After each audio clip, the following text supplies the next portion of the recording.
Before I get started today, because I'm an idiot and I forgot to mention in the last video, there is a Too Spicy for YouTube video over on Rumble and Bitchute. There will be a link at the tippy top of the description box, so if you would please, head on over after the show and hopefully enjoy the freedoms we don't have on this platform. And for those on Rumble, well, this is old news now, isn't it? Okay, back to business. Cue the enthusiastic intro music. This is going to be a good one. And no worries, I'll cut it off here in a bit. Let's make no mistake here. Perhaps the most important and consequential Republican of the current era is one George Santos, aka Anthony DeValder, aka drag queen Katara Ravish. It's almost too hard to put into words. Let's just say he's an absolute hero, and he has done more for the cause of conservatism than 1,000 GOP suits parroting Cato Institute and/or Chamber of Commerce cliches.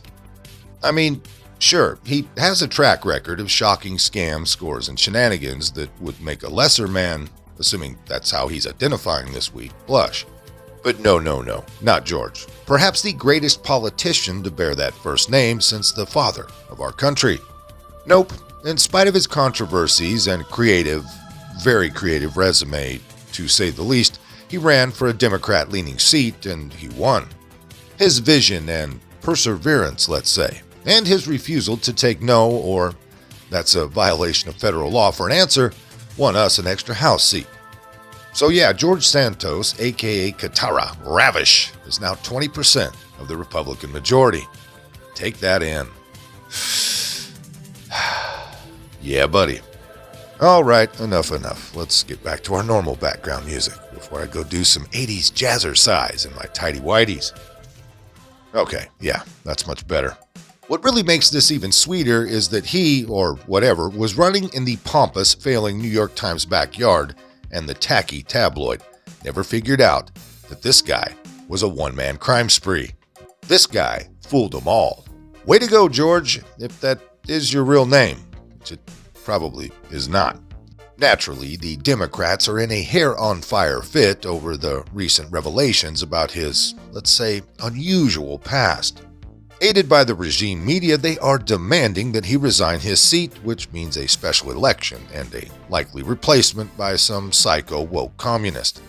A few Fredo cons are joining in the chorus, but our boy George is, well, he's hanging tough, to quote the New Kids on the Block, of which I'm pretty sure George, at current rate, will be shown to have once claimed to have been a founding member of, which I will no doubt enjoy like a ice-cold glass of lemonade on a 100+ degree day. Anyways, and more importantly, Kevin McCarthy is refusing to call for him to resign. This is huge. This is momentous. This is long overdue, folks. The speaker is playing by the new rules and using them as an oversized suppository for the Democrats.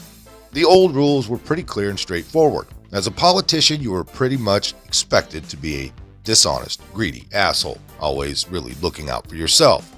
You just had to portray yourself as not being one, and you had to hide your lies, deceit, and corruption sufficiently to create an air of deniability. We all knew they were rotten, they just had to have the decency to not rub their rottenness in our face, and we could all go on pretending that the sordid business of politics was not really that sordid. Under the old rules, George Santos would be hounded out of office at the first major scandal revelation. But the old rules have been replaced.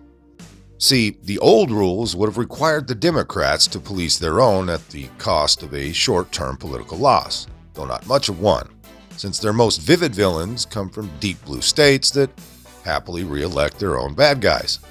Let's have a little fun. Let's review the slimeball gallery of dirtbags whose retention led to the new rules that keeps George Santos a congressman. There's good old Dick Blumenthal. Remember him? He was a hero of the Tet Offensive. He was never near Vietnam, but that did not stop him from preening about like a damn war hero. You see, he's from Connecticut, and the Connecticuters didn't mind.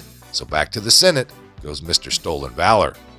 In the nearby pseudo-state of Rhode Island is Sheldon Whitehouse. Now he, allegedly, belongs to an all-white beach club. But that's cool with those Democrat constituents of his. Back to the Senate he goes to pontificate about white supremacy, of which he really is, I guess, an expert in. Now let's head all the way back across the fruited plains to California, where Eric Swalwell allegedly bared his fangs.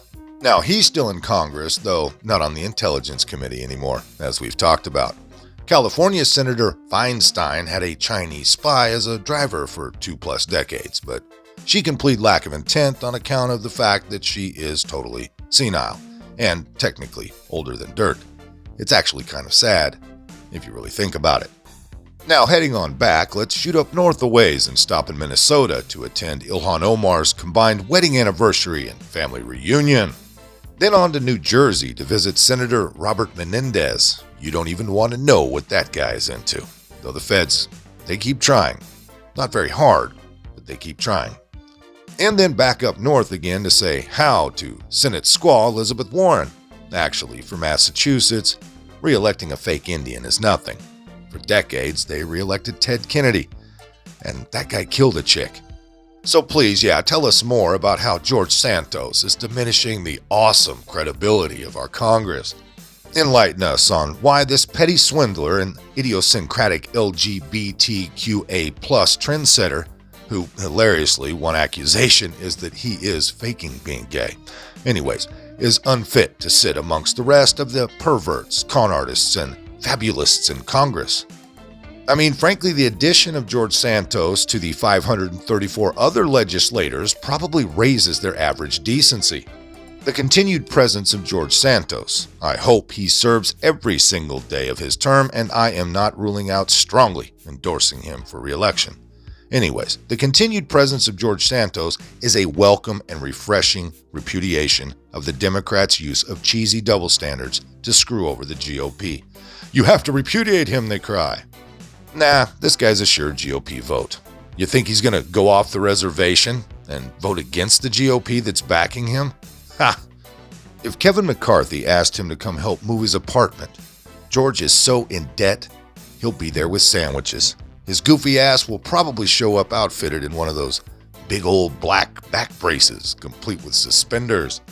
Do these ass clowns really think we're going to lose 20% of our majority because George Santos was a naughty boy? I don't think so.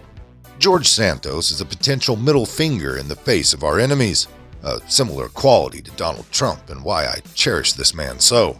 Now, of course, not in quality or production, but in the amount of mind loss with the Democrats. We are not going to apply one set of rules to ourselves that helps Democrats, while the Democrats apply another set of rules to themselves that helps Democrats, if you get my drift.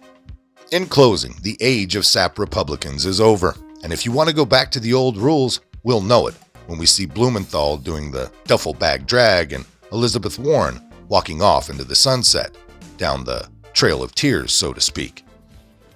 The thing is, Congressman-elect, integrity means, yes, carrying yourself with honor, but it means telling the truth, being a person of integrity. And if I were one of those in New York's 3rd District right now that the election is over, and I'm finding out all of these lies that you've told, not just one little lie or one little embellishment, these are blatant lies. My question is, do you have no shame? Do you have no shame in the people who are now, you're asking to trust you to go and be their voice for them, their families, and their kids in Washington? Another reminder, check out that Too Spicy for YouTube video, link in the description box. Most of this came by way of townhall.com. If you liked it, hit that like button. Subscribe if you haven't. Leave a comment down below. There's a PayPal link in the description box, so please put $1 in the bucket on the way out the door. I'd like to thank everyone for all your donations. They're much needed and much appreciated. Now, with all that being said, we'll see you next time. Come on, move. Move. Easy, easy.